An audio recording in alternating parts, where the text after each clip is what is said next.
There is a profound difference between desire and that which is essential. And understanding this difference can completely transform the way you live, how you relate to others, and how you build your journey in this world. The problem begins when we become prisoners of our desires and stop seeing what truly sustains our soul. When we look at life only through the lens of I want, I need to have, I deserve it now, without pausing to ask, but does this truly nourish me? Does this truly bring me closer to who I was meant to be? Often, desire disguises itself as essential. It comes with compelling arguments, with urgency, with an intensity that makes us believe we cannot live without it. And what is essential, that which truly nourishes our soul, ends up being treated as something secondary, something that can wait, something we will take care of someday. But the truth is that desire is natural, it's human, it's part of the experience of being here, in this body, in this material world. We all have desires: material, emotional, physical, intellectual, affective. We desire comfort, recognition, pleasure, security, love, and desire in itself is not negative. It is not a sin. It is not something to be completely eliminated. Desire is linked to our free will, to our ability to choose, to our natural impulse to seek a better, fuller, more satisfying life. Imbalance arises when desire begins to dominate consciousness, when it becomes the absolute ruler of our decisions, when it takes the place of what is essential and begins to command our lives like an insatiable tyrant. Because what is essential doesn't always bring immediate pleasure. It doesn't come with that seductive glow of desire. It doesn't promise instant gratification. But what is essential sustains the soul in the long run. It is the deep root that keeps the tree firm even in the storms. Think of practical, everyday examples. The desire might be to go out with the family to a beautiful place, take photos, experience a special moment, and there's nothing wrong with that. But the essential thing, what truly nurtures those bonds, might be offering genuine presence. Not just being physically there, but being there with an open heart, with full attention, with genuine listening, looking into their eyes, hearing what isn't being said, being emotionally available.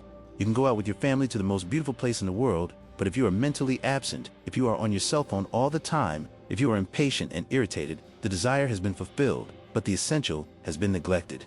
Another example, desire can be physical contact, intimacy, shared pleasure. But the essential thing, that which truly sustains a relationship, can be sincere dialogue, patience in difficult times, forgiveness when there are hurt feelings, companionship in ordinary, unglamorous moments.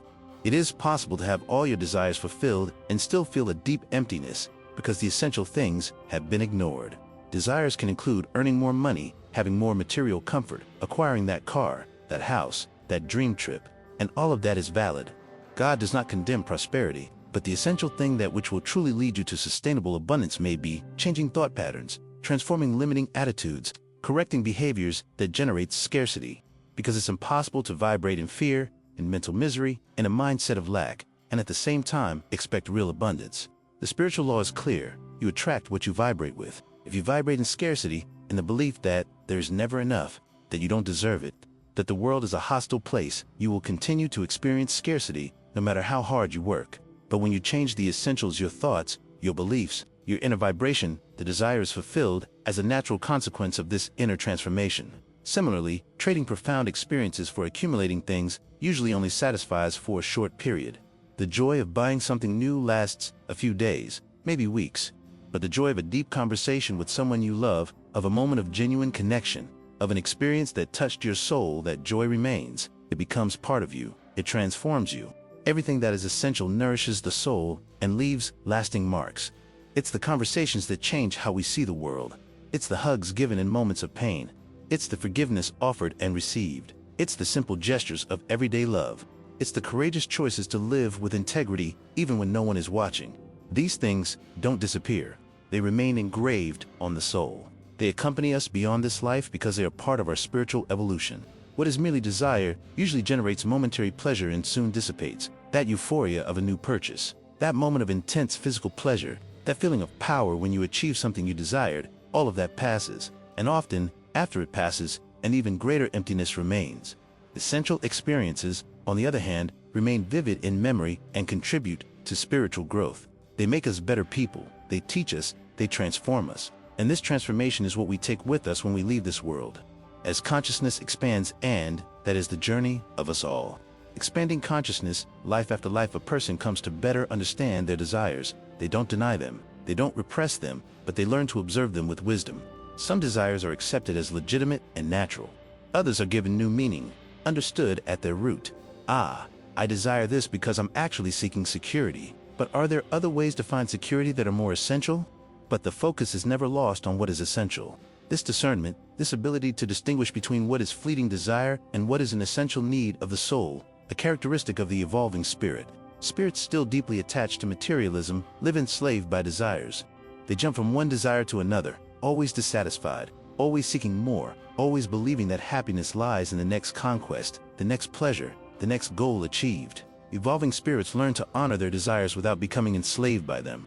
They learn to live the essentials while allowing desires to flow naturally, without attachment, without suffering when they are not fulfilled. Living guided by what is essential is what produces profound, lasting, and true transformations in life. It is what builds solid relationships. It is what generates sustainable prosperity. It is what brings genuine inner peace. It is what allows for real spiritual evolution. So I invite you, today, to take a break, to look at your life and honestly ask yourself, what has guided my choices, desire, or what is essential? Where have I been investing my time, my energy, my attention? In what gives me immediate pleasure, or in what nourishes my soul? It's not about eliminating desires. It's about putting them in their proper place. It's about not allowing them to control your life. It's about living consciously, knowing how to discern what is fleeting from what is eternal. Did you like the message? Then like, share, and subscribe to the Messages from the Soul channel. Your participation helps this channel grow. May God enlighten you with discernment to see what is essential amidst your desires. May He strengthen you to make wise choices, even when difficult. And may He always guide you on the path of evolution, peace, and true love. What is essential is invisible to the eyes, but visible to the soul. Live guided by it.